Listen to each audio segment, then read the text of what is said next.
భగవద్బంధువులారా, పరమాత్మ యొక్క నిర్హేతుక రక్షకత్వాన్ని ప్రకాశింపజేసే నారాయణ కవచంలోని విషయాన్ని తెలుసుకునే ప్రయత్నంలో ఉన్నాము. నిన్నటి రోజున పరమాత్మ యొక్క కార్యకారణ తత్వం కూడా రక్షకత్వాన్ని ఇస్తుందని తెలుసుకున్నాము. ఈ కవచంలోని 21, 22వ శ్లోకాలు యథైకాత్మానుభావానాం వికల్పరహితస్వయం భూషణాయుధ లింగాఖ్య దత్తే శక్తి స్వమాయయ తేనైవ సత్యమానేన సర్వజ్ఞో భగవాన్ హరి పాతు సర్వై స్వరూపైర్న సదా సర్వత్ర సర్వగః. ఆత్మ పరమాత్మ ఒకటే అని అనుభవించే వారికి వారి దృష్టిలో భగవత్ స్వరూపము సమస్త వికారాలకి భేదం లేదు అని అనుకుంటారు. కానీ పరమాత్మ తన మాయాశక్తి ద్వారా భూషణాలని, ఆయుధాలని, నామరూపాల్ని ధరిస్తాడు. ఇది నిశ్చయమైన సత్యము. ఈ కారణం వలన సర్వవ్యాపకుడు, సర్వజ్ఞుడు అయిన శ్రీహరి సదా సర్వత్రా అన్ని రూపాలలోనూ కూడా మమ్మల్ని రక్షించుగాక అని ఈ 2 శ్లోకాలకి ఉన్న అర్థం. అద్వైతం ఆత్మ పరమాత్మ ఒకటే అని అంటుంది. విశిష్టాద్వైతం అలా చెప్పదు. ఈ జీవాత్మ పరమాత్మ కైంకర్యము లేదా సేవ కొరకే ఉంది అని చెబుతుంది విశిష్టాద్వైతం.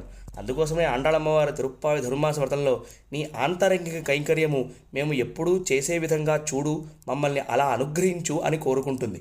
విష్ణువు అన్న పదానికి అర్థము అంతటా వ్యాపించి ఉన్నవాడు అని, నారాయణ అన్న పదానికి అర్థము ఈ సృష్టిలో ఉండే చేతన అచేతనమైన ప్రాణులకి వస్తువులకి ఆధారమైన వాడు అని అర్థం.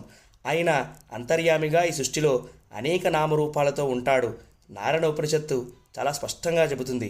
ఈ నారాయణ ఉపనిషత్తు 4 వేదాలు ఏమి చెబుతాయో సంగ్రహంగా ఒకే చోటకి చూపిస్తుంది. బ్రహ్మ నారాయణ అంటే పరమాత్మ సృష్టి చేసేటప్పుడు బ్రహ్మగారి రూపంలో ఉంటాడు. శివశ్చ నారాయణ అదే పరమాత్మ లయం చేసేటప్పుడు శంకరుడి రూపంలో ఉంటాడు. శక్రశ్చ నారాయణ అదే పరమాత్మ ఇంద్రుడి రూపంలో దేవతలకి రాజుగా ఉంటాడు. కాలశ్చ నారాయణ కాలము లెక్కించే యముడు కూడా పరమాత్మే. ఇదే మాట అంటాడు గీతాచార్యుడు భగవద్గీతలో కూడా. ఇది యజుర్వేదం చెప్పిన మాట అని నారాయణ ఉపనిషత్ చెబుతుంది. మరి ఋగ్వేదం ఏమంటుంది? నారాయణాత్ బ్రహ్మ జాయతే, నారాయణాత్ రుద్రో జాయతే, నారాయణాత్ ఇంద్రో జాయతే, నారాయణాత్ ప్రజాపతయ ప్రజాయంతే, నారాయణాత్ ద్వాదశాదిత్యా రుద్రా వసవః సర్వాణి సచందాగుంసి. అంటే బ్రహ్మ, రుద్ర, ఇంద్ర, ప్రజాపతులు, ద్వాదశాదిత్యులు, ఏకాదశ రుద్రులు ఆయన నుండే ఆవిర్భావం చెందారు అని ఋగ్వేదం చెప్పిన మాట అని అంటుంది నారాయణ ఉపనిషత్. ఈ నారాయణ కవచంలోని ఆఖరి శ్లోకము, దాని అర్థము రేపటి రోజున తెలుసుకోవడానికి ప్రయత్నం చేద్దాం. అంతవరకు హరే కృష్ణ, జై శ్రీమన్నారాయణ.